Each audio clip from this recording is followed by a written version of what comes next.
What's going on, guys? Welcome back to United View. I am back already. Yes, we're back for another press conference reaction. It is Manchester United versus Fulham in the FA Cup quarterfinals this Sunday at Old Trafford. Back already. Yes, don't you worry about me. Went straight from the Europa League draw into talking about the press conference reaction because there's some big news coming out of that press conference that was just at Carrington. Erik ten Hag spoke to the assembled media at Carrington and he spoke about for one thing, meeting Sir Jim Ratcliffe. Yes, he confirmed that he had indeed met Sir Jim Ratcliffe today, shook his hand, very brief, but confirmed that he met the Ineos delegation that is touring Old Trafford and Carrington as we speak. Of course, we saw Sir Jim Ratcliffe was greeted by Manchester United CEO Richard Arnold earlier this morning outside Old Trafford. They got given a tour of the stadium, the facilities, the mega store, all that kind of stuff. It wasn't for very long, then they left, and people said that was very quick, but no, they were going to Carrington next. The same thing that happened yesterday with Sheikh Jassim's representatives. They toured Old Trafford, then they go to Carrington where they receive more in-depth financial presentations and details and presentations on player recruitment, etc. And of course, yesterday, none of the Manchester United playing staff that certainly was in Spain anyway, and the management team, Erik ten Hag and his staff, Mitchell van der Gaag, Steve McLaren, Benny McCarthy, Eric Ramsey, Darren Fletcher, etc. None of them would have been able to meet the representatives of Sheikh Jassim because, of course, they were not in the country. But today it's a bit different because they are at Carrington. Ten Hag is speaking to the media. Therefore, it was very likely that they would cross over, and indeed, they have. Erik ten Hag confirmed that he had spoken to him, but his main focus was on the game on Sunday, and that's what he wanted to talk about. So certainly quite a few big quotes in there as well. A bit feisty at points, as always, by Ten Hag, talking about missing Casimiro, ensuring everyone, look, it doesn't matter. It doesn't matter that Casimiro is missing. Of course, I want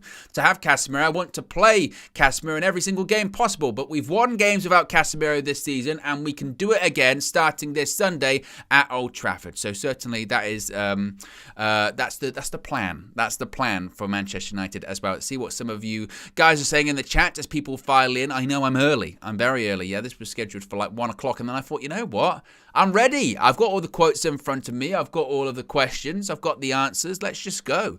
And Blue Dabba Dabba says, back already. Indeed, back already. Yes. Maloia says, hi, Owen, watching live from South Africa. You know what? As people file in here, do a classic, one of my favourite things to do. Let me know where you're watching from around the world. I know the UV community is global and wide-reaching, so as always, let me know where you're watching from. We'll get it up on the screen as well. Man like Owen. Yes, Owen, big up. Content today. Indeed, Tyler, it is. It's not even just the stuff that we're doing today as well. It's all the stuff that was yesterday too. You can go back and watch it. You can go back and watch all of the fan views from inside UVHQ or actually in Spain from Fleck himself. You can watch Flex talking to David De Gea after the game as well in an exclusive, a United View exclusive interview. You can go check that out.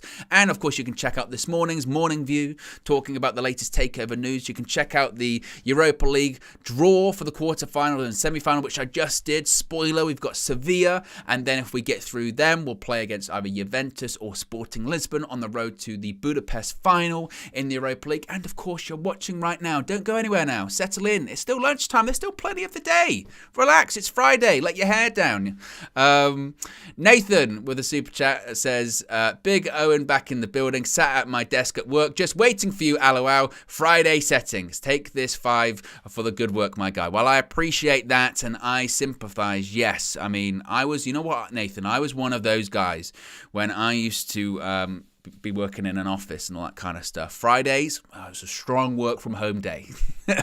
I'd start planting the seeds around the office by like Wednesday, going, I tell you what, it's already been a long week. I might work from home Friday. Yeah, I might work from home, I think. Yeah. Thursday, really hammer it up. Sometimes make it even more work related. I'd say, I've got so much on. It actually might be easier if I'm just at home. I think I just need to be at home, no distractions, just get my head down, get the work done. I think that's what I've got to do. And then Friday, it'd be like, I put it in the group WhatsApp. Got to work from home today. What was it? WFH then. Someone's divert my phone, please. I was the worst office worker. Suleiman's watching from Wales. We've got Linga watching from Melbourne, Australia, on the other side of the world. Ireland, Tampa, Florida, St. Kitts, Singapore, Bangkok, Norway, Atlanta, Georgia, as well. Look at that, South Africa. It's all around the world. That's what I love. We've got Jamaica in here as well. Look at that. The UV community is truly global, all coming together to talk about Manchester United. That's excellent stuff. And George with the super chat as well says, are you concerned about David De Gea after yesterday's interview with Fleck? Wow. Again, I mentioned this morning, but I will mention it again for those who did not see it. I find it, so gratifying and so hilarious. Fleck spoke to David De Gea, whether you like him or not, he has the record for the most clean sheets of a goalkeeper in Manchester United's history, right? We're talking elite level. He's in with some elite names, Peter Schmeichel, Van der Sar, etc. Like he's up there as having that record, and it's an exclusive as well. You can't find it on anywhere else, on any other channel or station or whatever. And if you go to the comments, if you go to social media, the only thing that people are talking about is, Flex, did you touch him? Did you touch him? Did you brush next to him? To be honest, it doesn't even matter if you did, because anything that happens to the head now is Flex's fault. And that makes me so happy, because I have pushed this so hard, for months. It's got to be nearly a year, because I think the infamous Brighton 4 post-tap, that was, I think, April last year. And it makes me so happy. It really does. So big up Flex, and as I mentioned, guys, you can go check that out. That's on the channel. Well, I hear you ask, Owen, I don't care about Flex touching players or anything like that. I want questions and I want answers. I'll give them to you. I'll give you quotes. I've got them in front of me. So Ten Hag spoke to the media ahead of facing Fulham at Old Trafford in the FA Cup quarter-final on Sunday. Of course, one stop before another Wembley appearance in a semi-final. And the first question, as one would expect, given all of the takeover noise and the delegations visiting Old Trafford and Carrington, was, have you had any input today when it comes to the delegations being here? I guess you didn't get a chance to speak to the Qatari delegation yesterday. Have you spoken to the people that have been here today? And Ten Hag confirmed, indeed, he has spoken to Sir Jim Ratcliffe. He said, quote, I just met him and shook hands, but I am focused on the game. We play a big game on Sunday and all of our focus on that. It's a big game versus Fulham. Let's talk about Fulham. Now, the follow-up question to that was, are you looking for anything from the new owners, potential new owners? What would you be looking for the new owners to bring, if there are any, at Manchester United? He said, quote, others in the club are dealing with potential investors. And that's the key thing there. He doesn't say new owners. He says potential investors, because that's always been the Glazer line. Since the start, it hasn't been, we're selling the club. The club's never officially been up for sale, and they've never come out and said, we are going to sell the club. The line has always been, and it's the very businessese line, which is, we are exploring strategic alternatives. They're doing it in WWE right now as well. We're exploring strategic alternatives, which could include a full transaction, but we're looking at everything. Strategic alternatives. That could be investment, that could be a full transaction, that could be doing nothing. We're just assessing our options. So certainly interesting that Ten Hag would say potential investors as opposed to new owners or potential purchasers. They're potential investors. And the reason is because that's what he's been told to say. Before you have any of these press conferences, you meet with the various people at Manchester United and they say, look, and they're going to ask about this, they're going to ask about this. When they ask about this, just say potential investors. When they ask about this, just say, yeah, I met them, and then move on, talk about the game.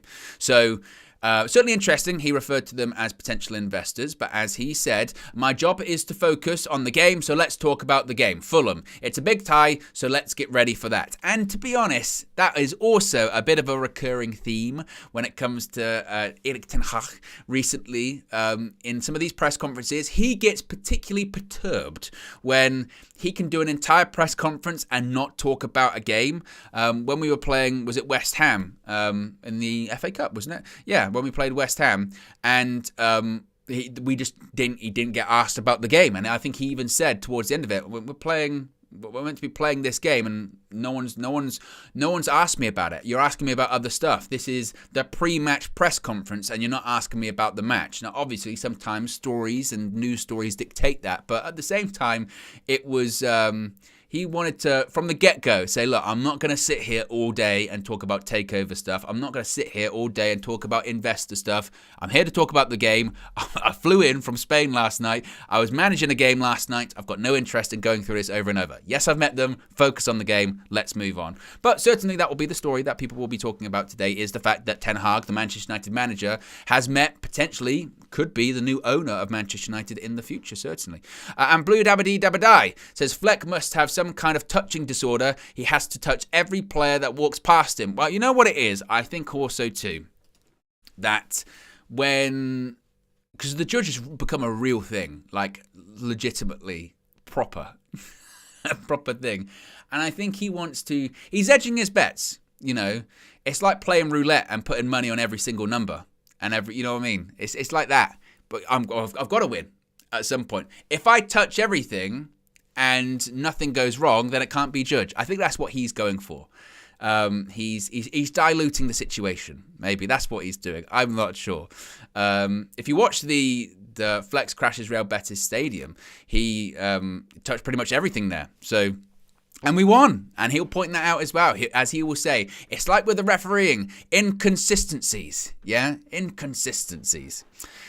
Now, the next question was off topic when it came to the takeover news and Sir Jim Ratcliffe and Ineos visiting Old Trafford and Carrington today. And it was asked about, obviously, this being a cup competition. How have the cup competitions impacted the mentality in the Manchester United squad this season? Have the positive things that we've seen in cup competitions, has that improved the mentality in the squad this season?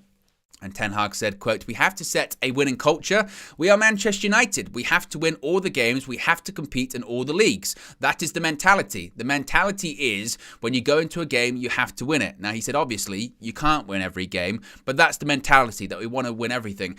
And that's what we've really seen from Ten Hag this season. I'm kind of tired about having the discussion about, will he rotate for this game? What changes is he going to make? Is he going to play a strong side? The answer always is yes. He is going to play a strong side every single time. No doubt. No doubt. It doesn't matter the opponent. It doesn't matter the competition. He is not prioritizing one competition over another. And so far, it's working. I say so far because anything can happen. Fatigue, injuries. To his credit, the injuries that we've got, they're not like muscle fatigue injuries. They're not, oh, he was running and he pulled his quad, or he pulled his hamstring, or his calf's gone, or something like that. The injuries we've got, and I think this is his frustration, really, and he said it in other press conferences, the injuries that we have, they've been inflicted upon us by bad tackles, Andy Carroll, or when we played Southampton. That's where our injuries have come from, and suspensions too. People like Anthony Martial, he's just been injured regardless. That's not even really a schedule thing. He's been injured since the first day of the season. So I don't even think it's anything like that. Other players who you would have thought would really struggle with this schedule, playing every 3 or 4 days for, at this point, 3 months. People like Rafael Varane, he's managed his schedule accordingly. So I guess in his mind, yeah, I'm going to play a strong team every single time because I believe in my medical department. I believe in my players. I believe in my training methods. And we're getting through games and we're winning games. So, and that really has been the bedrock for United's success, particularly in the second half of the season. You remember when we came back after the World Cup, we still had FA Cup matches and Carabao Cup matches. And it was really by playing those sort of lesser teams and playing strong sides in those games and building up victories, getting results, that eventually it does start to spill over to the Premier League and does start to spill over into all of these different competitions. And it's going to be no different on Sunday. And as well, look, it's the last game for a couple of weeks, domestically anyway, but when it comes to there's going to be an international break. So he'll want to end on a strong point. He'll want to get to Wembley again. And he'll be looking at the Europa League draw and thinking, seeing Arsenal go out as well and saying, yeah, there really is other trophies really up for grabs this season. We've been saying this for a while, haven't we?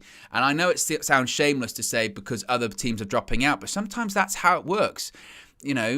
Sometimes everything doesn't always go according to plan by how it would go, how you think it will go. It's not always linear. That's my point. Sometimes you have to make the best of the opportunity that is being presented to you.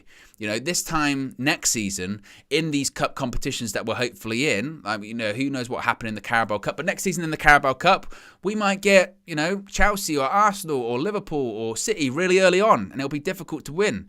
Same with the FA Cup. We might not get all of these home draws that we're getting. We might not have, these lower league teams that we've been playing, and you can go out early. When opportunities present themselves to you, it's upon you to take them.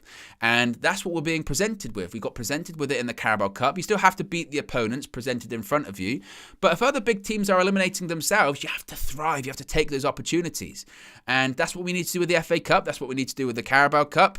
And, and see how many trophies we can win this season. Because, not that it'll be disappointing if it was just the Carabao Cup and the top four at this point. That season would be a massive success for us. But at the same time, it would...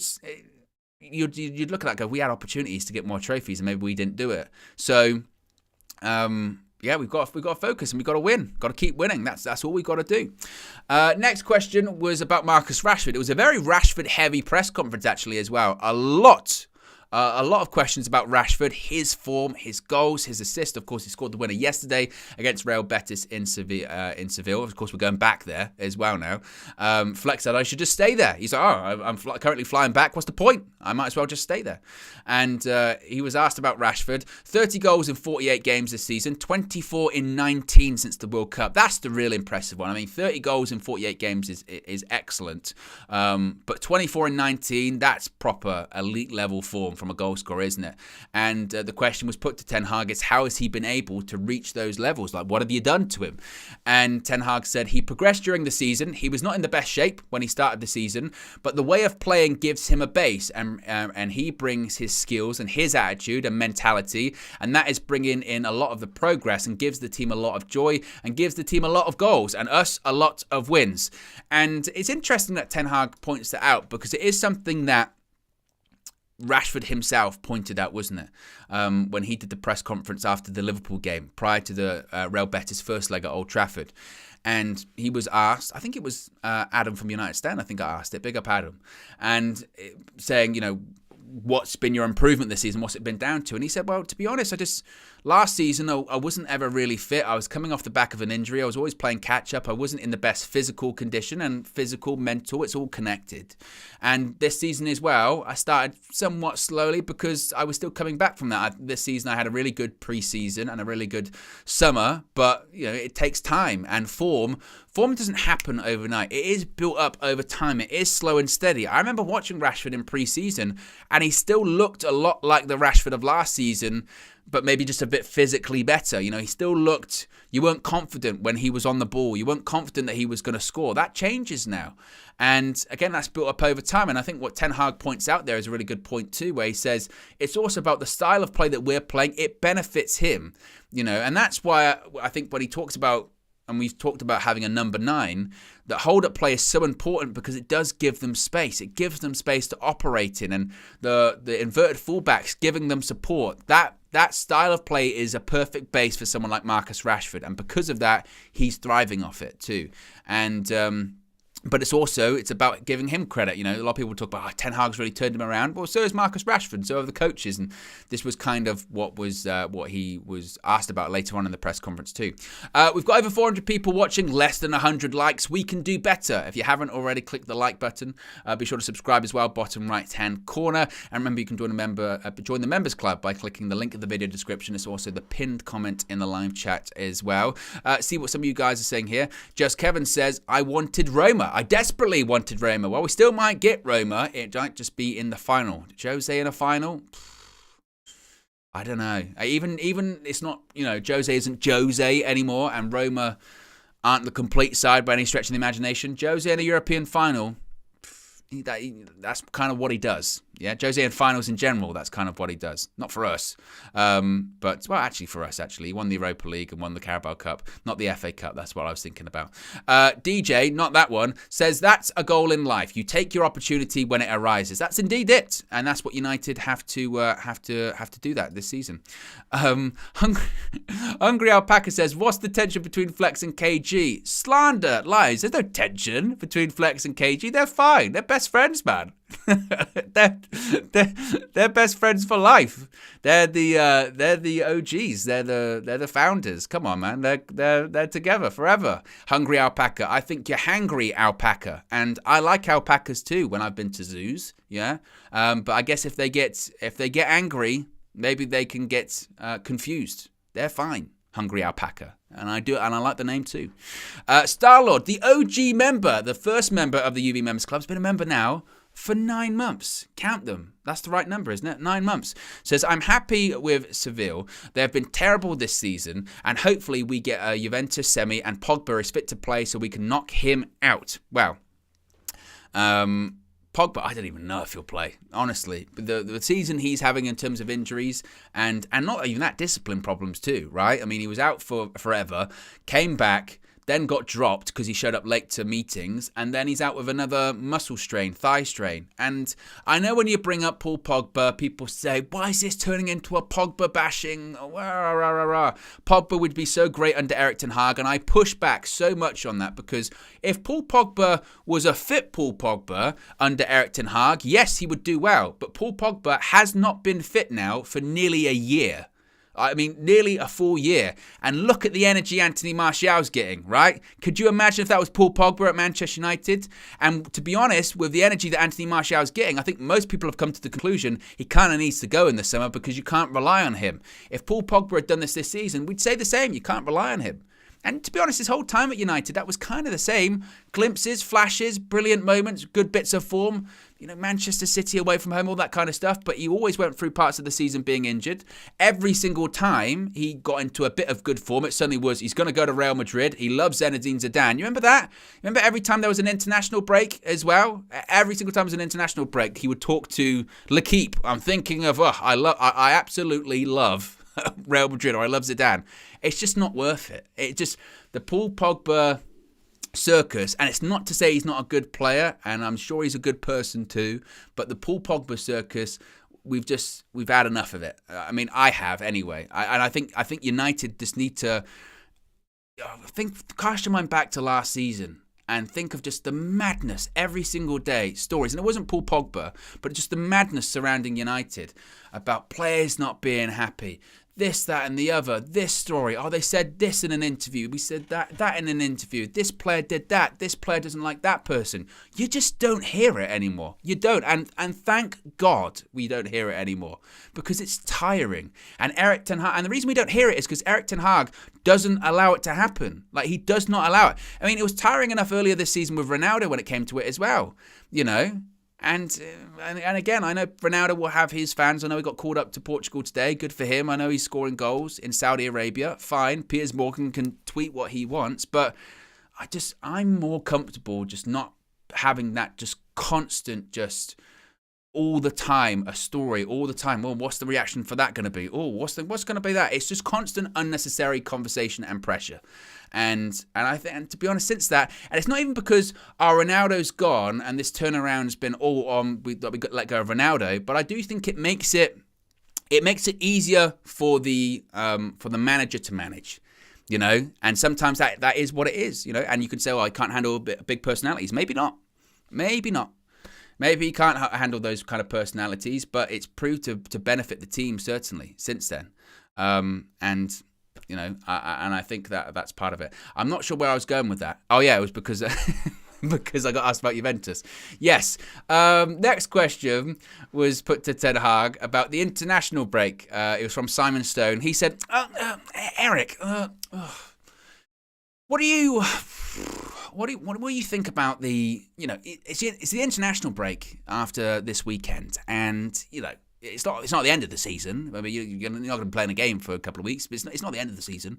But where do you think you are in terms of competing for the biggest honours? I mean, I know you probably won't wait, but it's, you know, where do you think you are, Eric? And Ten Hag said, after Sunday, we will set conclusions. We are now in 3 leagues competing. We want to stay in those. And that's what he said. Now, the follow-up question to that was, I won't do the impression again because I'll be here for about 10 hours, saying, have you, having won a cup at Wembley already, how much of an incentive is that already to you? And Ten Hag said, of course it's a huge motivation. We enjoyed winning a trophy and it has to be the fuel for the next one and push for that idea, and that has to bring extra energy to beat Fulham. Yes, I like that. I like that part of it. That's the fuel. That's the fuel for the next one. And to be honest, once you've already got a team that's won a trophy, that's what you can kind of say to them, can't you? You know, afterwards, literally just after you've won it, you can say to them, you know, all this feeling that you're feeling right now, this sort of euphoria, this feeling of success, this feeling you're capable of beating anyone, the fans out there singing, dancing, lifting the trophy, that medal around your neck. You see this? Every single time you want to get in to another final, or every single time you're in a competition, think of this. Because this is where it leads to. Because for years at United, for the last decade or so, it's been, well, on to next year. No. You want to get back to Wembley again. You want to get back to lifting trophies. You want to taste that success. You almost have to become an addict to it. You have to be addicted to success.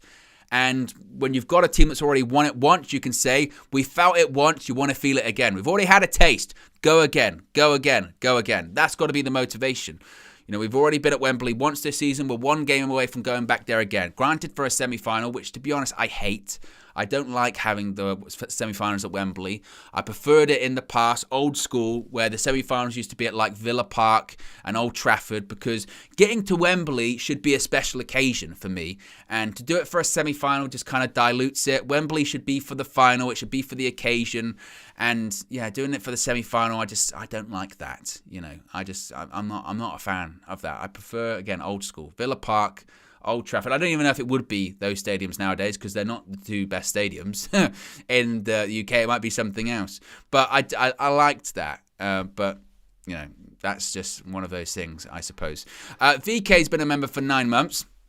Says, smash the likes for Owen. Appreciate 9 months of support, VK, one of the long-time members, moderators, supporters. And I agree exactly with what VK says. Hit the like button if you haven't already. We're nearly at 500 watching, so if everyone hits the like button, we'd be nearly 500 likes. That's the kind of maths I'm bringing on a Friday afternoon at lunchtime as well.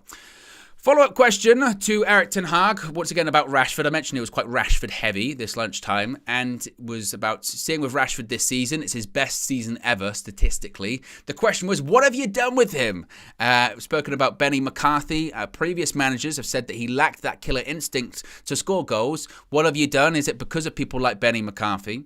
And Ten Hag said, I think the most important aspect, of course, is the way of play that gives him a base and structure, and the way of play is in his favour. I knew his skills. You also bring staff around who can make him better and make him progress. I thought we needed one staff who was specific for strikers, and Benny is doing a good job. But don't forget the others in the staff, because it's about teamwork. The staff is about balance. And I think that's really important too, that he brings that up, because obviously, look, Benny McCarthy gets a ton of credit, and deservedly so. He's doing a brilliant job.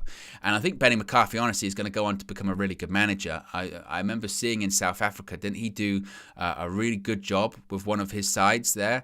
And by all accounts, you know, when he came to United, he was on a trial basis, and he was like, I don't care how much you pay me. I don't care if you pay me at all. I just want to coach here because I think it's good for me, and I think I've got something to offer. And he is doing a fantastic job. But at the same time, it's also worth pointing out too the success of the other members of the coaching staff, when it's Mitchell van der Gaag, who by all accounts is the glue. He is the nucleus to everything in Erik ten Hag's style and philosophy. The guy can speak, was it like 8 languages or something ridiculous? And he's his right-hand man, and he's his go-to. He's his sort of, you know, he's his general, if it is. And then you've got Steve McLaren there, who, you know, we kind of mocked the Mike Phelan role, but it is important to have that person there that does understand the league and understand the club, like Steve McLaren does. And also as well, look, he was there, not for a long time at Manchester United, but he was there during arguably the most successful season ever, the treble-winning season. So he knows the philosophies, he knows the mentality, he knows the league, and he's been around for a while. And he knows Erik ten Hag too. They worked together the other way round at FC 20, which I always think is quite curious. I always think, like, That must be so strange that when McLaren was there, and look, it's a combination that works. I don't think Ten Hag was actually there when McLaren won the league or anything like that. The question is, why is Fleck calling me? Because does he know I'm live? I'll answer it. I'll say, Fleck, you're live on United View. I'm live. Yes, mate. I know you're live. Go on. I'm ringing. I'm calling in. Go on. I'm calling in, mate. Go on then. I just wanted to give you some company. Oh, Yeah. Nothing urgent, mate. I just wanted to join in for a couple of minutes, mate. You know what I mean? Well, how are you feeling about the draw? I think I just want to stay here. Yeah, it's true. Are you saying a permanent residence? Yeah, I haven't even left yet. I'm still in the hotel out here in Seville. We've got a late flight coming back. And I'm thinking, you know what? Should we just stay out here for a month? And then cross the city, meet the boys in Seville. Yeah, it is true. And especially, well, you say that though, and you think about that. You think, wow, game at the weekend, maybe send KG. Could just stay for a couple of days, a bit longer. That's what I mean. Yeah, exactly. I've got some hospitality though to sort out on this stuff on Sunday. So yeah, it's a bit of a scratch and cheek. But do you know what? It's so funny how we keep getting these Spanish teams in it. But actually, like you said yesterday, I said it in my match reaction yesterday that we've kind of turned around this bit of voodoo or judge, if you may. Like with the Spanish teams that we always struggle. And if we can beat first in the Liga and then better to fifth in the Liga, sixth, something like that. Yeah, exactly. Doing quite well. Yeah. It's better than Sevilla. Yes, Sevilla's track record in this competition, which Ten Hag spoke about in the presser, but obviously he has to say that. He's got to respect the opposition. But as fans, we can look at the team and go, listen, we've done pretty well. I fancy that. The semi-final is quite tasty, though, because, listen, Sporting we're the best team over 2 legs against Arsenal. Well, would you say that? Would you say that, Flex? Because I was thinking that. Look, they knocked out Arsenal, but first leg, Arteta did rotate, and they played. Was it Ryan? Is that the backup goalkeeper? And he was terrible for them. He cost them a goal. And second leg, they had chances, Sporting, but at the same time, Arsenal did too. Their goalkeeper made a lot of big saves. Yeah, he did. He played out his skin. And look, I just think if you beat Arsenal, you get respect. Beat Arsenal over 2 legs. The guy scored from halfway line. I mean, was it Edwards? What was his name? Edwards was through, wasn't he? Oh, yeah, Edwards, was a good save by Ramsey. And he's lively as well. They've got the other guy who's good at dribbling, so I can't remember his name. But look, they're a decent team. They're not out Arsenal, who arguably are the best team in England right now. Yeah. So, you've got to give them credit and respect. And Juve is an interesting one because although they've been shit and, they've got a lot of problems and a lot of issues, it's still Juve. They've still got some good players. And then you look a bit further forward to that, and like you said in the reaction, that you could get Jose in the final. Yeah. So we're looking a bit far ahead, but we shouldn't. I don't think we should shy away that we are the favourites. Can I also just jump in and say a little bit of breaking news here? Now, obviously, at the press conference, Erik ten Hag said that he had met Sir Jim Ratcliffe today, very briefly, shook his hand and all that kind of stuff. While Kave Solokol, who's been all over the story for when it comes to Sky Sports, is now reporting. Get this is quite in contrast to what the initial line was saying, and I quote: "The Qataris are ready to overpay to buy Manchester United." Oh my God! To be fair to Kave, because I know everyone's going to jump on him, but he always says of what he's being told. Yeah. The feeling and the voices that I'm hearing is that the Qataris will not overpay. Well, he would say, now, I'm getting new information here, and yesterday the delegation from Sheikh Jassim visited Carrington and Old Trafford, but today the new news is the Qataris are ready to overpay to purchase Manchester United. But that's big. That Sheikh Jassim. That's big, though, Flex. That's whatever big. It takes. That's big. That is massive. In the same way, though, I mean, look, it could be that actually the information has changed, as simple as that. But in the same way he said last week that they won't overpay, in this way he's saying they are. We have to be careful not to get led on this emotional roller coaster, of which it is already, because we want the club to be sold to new people anyway. I'm not going to just say want it to be to Qatar, want it to be to whoever you want it to be. We want it to be sold. But I do think that is very interesting that he's gone strong on that. Look, one thing about Kave is and I know from being in and around Sky, it has to come from a credible source. Yeah. You can't, they're not allowed, which is why people say, slow sports news or this, that and the other.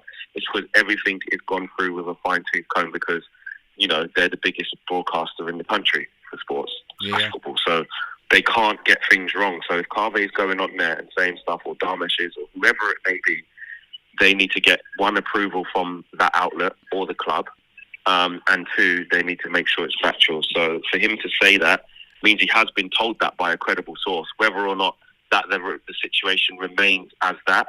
But I do believe that he would have been told that from somewhere credible. But we'll have to see. But that is interesting. And I saw that obviously since Ratcliffe left Old Trafford after nowhere near as long as they did. But they went to Carrington. But then they went to Carrington. They went to Carrington. So he may still stay there for another however many hours. It might still add up to 10 hours. But I do think, obviously him being there, doing the hat smiling thing, he's trying to, go a different tactic to doing it. Sheikh Jassim just in the background saying, listen, I'm not going to be doing all that. I'll send my guys over there. The keys are here. Do you know what I mean? I will strike when I need to strike. This is what I was saying this morning. When it comes to the Glazers, let's be honest. I know Sir Jim says, well, maybe the personal touch of me actually being there with my team, that might actually persuade them a little bit. The Glazers could give two shits about whether you're there or not. If that information from Kave Solokol is accurate, that the Qataris are ready to overpay, that'll be what that's really what the Glazers want to hear. Well, it's over. It's over for Sir Jim. If they're willing to overpay, it's over for Sir Jim Ratcliffe. Yeah. Because, like you said, the Glazers they don't care about what hands their club ends up in. I'm not saying that would be bad hands for the Qataris. I don't think so at all. I think I like what their bid is. I like what they're saying they're going to do at the football club. Obviously, Sir Jim's got his manifesto of what he's going to bring.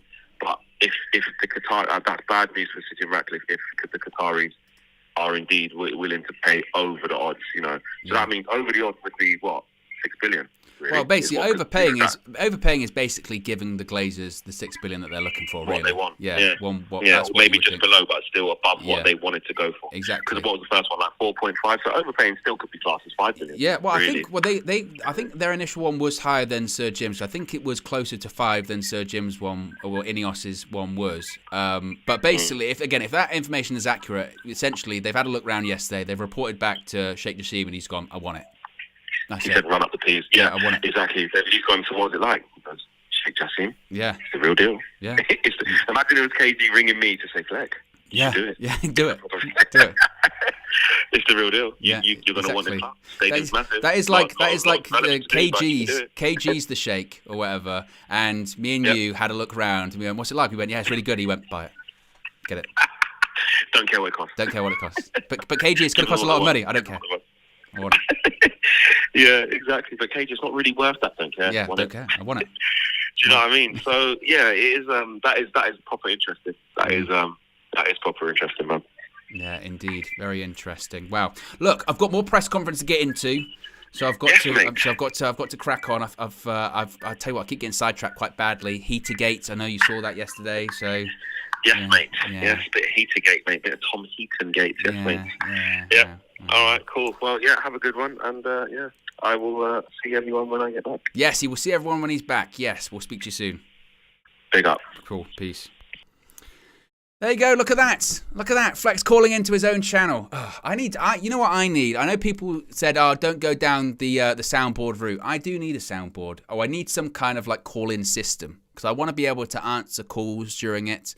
And I do want to be able to play up points WWE sounds. Maybe not for this, but for my own channel. At Owen WrestleNews 365, by the way, if you haven't checked it out yet, if you're into that kind of thing.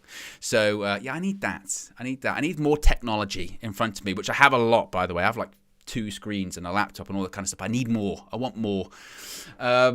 Where was I? Wow, that is a good question. Speaking about. Oh no, actually, I've missed this because I was on the phone to Flex at the time. Big up VK once again, gifting 5 memberships. Count them: 1, 2, 3, 4, 5. 5 memberships gifted by VK again. Amazing stuff. And the latest members are Imran, AU, Daz Sweets, Keith Thomas, and King. Were all gifted memberships by VK as well. Tremendous stuff as well. And Blue Dabba Dabba says, we need that skincare routine just as much as you need a soundboard. Does that mean you really need it? Because I think it's really important.